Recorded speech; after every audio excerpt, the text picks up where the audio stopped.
Gagawa po tayo ngayon ng chop suey. So, nilagay ko dyan yung oil, bawang, tapos sibuyas. Tapos, nilagyan ko ng manok na hiniwa ko ng pa-cubes. Tapos, yan, lulutuin lang natin yung manok. Nilagyan ko rin na yan ng asin. Yan, konting bechin, paminta. Yan, konting seasoning.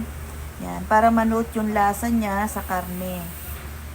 Yan. Ganyan kasi ako magluto eh. Nilalagyan ko na ng pampalasa. Mas antay lang natin siya na maluto-luto yung manok. So, tinakpan ko lang. Tapos yan, halo uli. Halo-halo. Nahihilo na yung aking manok dyan. Yan, tinakpan uli. Yan, yan, kumukulong-kulo na siya. Yan. Nilagay na natin yan, yung atay ng manok. Yan. Tapos, konting halo lang yan kasi ang manok, madali siyang maluto. So, nilagay natin yung carrots. Siyempre, pag chop suey, may carrots. Yan, halo-halo lang. Yan, takpan. Tapos, antay lang tayo ng mga konting, mga 1 minute. Yan, mga ganyan. Yan, may nag-order sa amin dyan ng silog, kaya nagluto ako ng itlog, diba? Sinisingit-singit lang. Yan, nilagay ko na pala dyan yung sayote. Sayote. Naku, parang punong-puno pala ito sa kawali. Sige, carry lang to, carry lang. Mamaya-maya natin lipat yan. Yan.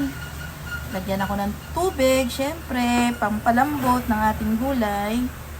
Yan. Yan. Tayin lang natin siyang maluto-luto ng konti. Yan, halo na naman. Para lahat balance ang pagkaluto. Yan. Sa kabila naman, syempre may order ako dyan kasi nandito ako sa silog, sa tindahan namin. Kaya kailangan talaga mabilisan ng pagluluto. Yan, halo uli para i-check kung pantay ang pagkaluto ng ating carrots at ang sibuyas. Yan, nilagay na natin ang chicharo. Yan. Chop suey din minsan pag murang ang gulay. Sayang. Samantalahin. Tinakpan, syempre, para maluto. Yan, konting halo. So, talagang hindi na siya magkakasya. So, mapipilitan na ako siyang ilipat sa malaking kaldero namin. Yan. Hindi ko na siya tinakpan kasi nga ililipat ko siya sa malaking kaldero. Eh, hindi pa pala hugas. Kaya hinugasan ko muna yung aming kaldero. Eh, may kasabay pa akong order dyan, kaya naghuhulog pa ako ng Shanghai doon sa kabilang, dulo ng aking stove.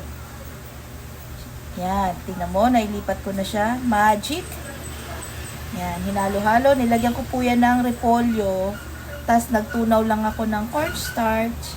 Syempre, para lumapot-lapot ang ating chop suey. Yan, tinikman. Kung approve na, yes, luto na. Masarap. Kain po tayo.